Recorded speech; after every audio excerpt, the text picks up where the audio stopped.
خوتي المغاربة، خوتي المغربيات، مرحبا بكم في قناتكم شو تي في ماروك. قصة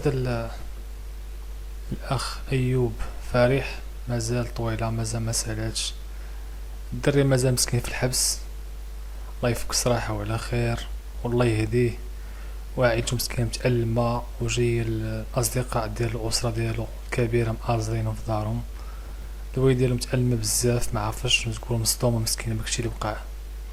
حنا في الفيديو السابق اللي دار بز عندنا في القناة، ما ماشي من خلال حنا كنا محايدين، حنا درنا غير نقل للخبر. بعد ذلك كان واحد بزاف الاشخاص اللي تفاعلوا ايجابيا وسلبيا مع هذا الخبر.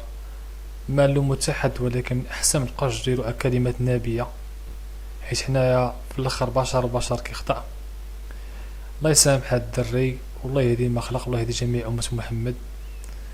ثانية حاجة هي انه واحد السيد يمكن وقيلا درت ليه الصورة ديالو، عنده نفس الاسم، تشابه في اسم، تا هو سميتو فريح ايوب. انا ما درتش الصورة ديالو باش نشوه به، الصورة ديالو لقيتها غير في الانترنت. من الاحسن ديروا اخويا لي بروفيل ديالكم ديرهم كاشي في فيسبوك، متبقاش تخليهم باينين. وتعرفوا واحد القضية، التصاور ديالكم ولا المعلومات ديالكم الشخصية الاحسن والحساسة مبقاش ديروا كاع في الانترنت مرة، حيت اي مشكل يقدر يوقع. ولا غادي يقدر هذا السيد تا هو يكون ماشي مرة ما كتب حتى حاجة، ولا السيد الاخر الثاني قلنا تا هو كامل مسافر يكون ما دار حتى حاجة، يكون شي حاجة موديفيات باغ فوتوشوب ولا غيره، وواحد يتحمل مسؤوليته. حنا ما كنتحملوا حتى مسؤولية حتى حد، كنقراو معكم غير الاخبار اليوميه اللي كاينه بالصوره والصوت. هذا الشيء اللي كاين.